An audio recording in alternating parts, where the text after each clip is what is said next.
ఆరు గ్యారెంటీలు ఎటు అమలు చేయరు గాని మా మంత్రి పదవుల మీదనన్నా ఏదో ఒకటి చెప్పుర్రి. కేబినెట్ విస్తరణ మీద క్లారిటీ ఇవ్వరు అనుకుంటా ఎమ్మెల్యేలు ఎప్పటి సందో పెడుతున్న ప్రెజర్ ఏడాది వరకల ఇంకింత ఎక్కువైంది. మహారాష్ట్ర జార్ఖండ్ ఎలక్షన్ల కోసం హైకమాండ్ ఆపిందని అంటిరి. ఆయనతో ఆ రిజల్ట్ కూడా వచ్చే పవర్లకు వచ్చి 12 నెలల అయ్యే వరకల రేసులున్న లీడర్లంతా ఎవరి ప్లాన్లు వాళ్ళు ఫాలో కాబట్టిరు. ఇక వివేక్ వెంకట స్వామి కూడా అదే పనుల పడ్డట్టు కొడుతుందని గుసగుసని వస్తుంది గట్టిగానే. ఈ నడమైన మాలల సింహగర్జనతోని నాకింత పతారుంది చూసుకోరి మరి అని మంత్రి పదవి కోసం పార్టీ మీద ఒత్తిడి తెచ్చినట్టు చేసిందని చెప్పుకరాబట్టిరు పొలిటికల్ అనలిస్టులు. సర్కారు చేసిన ఎస్సీ వర్గీకరణ మీద అసంతృప్తితో ఉన్నారని చూయిస్తందుకు రెండు రాష్ట్రాల్లో ఉన్న మాలలకు ఏకైక ప్రతినిధి అని చెప్పుకునే ప్రయత్నాలు ఉండని కూడా ఓ టాకు. మరి రోల్స్ అందిలేంది ఇప్పుడే ఎందుకు ఈ మాలల సింహగర్జనతోని పతార చూయించుకునే ప్రయత్నం చేసిండు అని అంటే కేబినెట్ విస్తరణలో జాగ్ కోసమేనట. ఇదే కాకుండా మొన్న ఆయన మహారాష్ట్ర ఎలక్షన్లలో 3 నియోజకవర్గాలకు వివేకే పైసల సాయం చేసిండు కాబట్టి మంత్రివర్గ విస్తరణలో జాగ పక్కా అన్న మాటలు కూడా ఒక్క తిరిగి వస్తున్నాయి. ఇక ఎటుగూడి ఆయన కుటుంబానికి పాలిటిక్స్ లో ఏళ్ల సంది పెద్ద పేరే ఉన్నది. మీదికెళ్ళి పవర్లు ఉన్న పార్టీ ఎమ్మెల్యేనే ఇప్పుడు.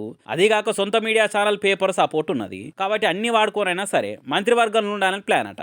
తెల్లారే పొద్దుకే ఇప్పటికీ ఏడాది అయిపోయాయి. ఇంకున్నది 4 ఏళ్లే కాబట్టి ఇప్పటికే ఆలస్యం అయిపోయింది. ఇప్పటికన్నా గట్టిగా ప్రయత్నాలు చేయకుంటే పాలిటిక్స్ నుండి పవర్లున్న పార్టీలుండి ఎందుకు ఇక అనుకుండో ఏమో గానీ వివేక్ మాత్రం మంత్రి పోస్ట్ కోసం మస్తుగానే ప్లాన్లు ఉండని గుసగుస. మరి సార్ పథకాలు పనితనాలతోని క్యాబినెట్ విస్తరణలో ఖచ్చితంగా జాగ దొరుకుతుందా లేదా అనేది చూడాలిగా.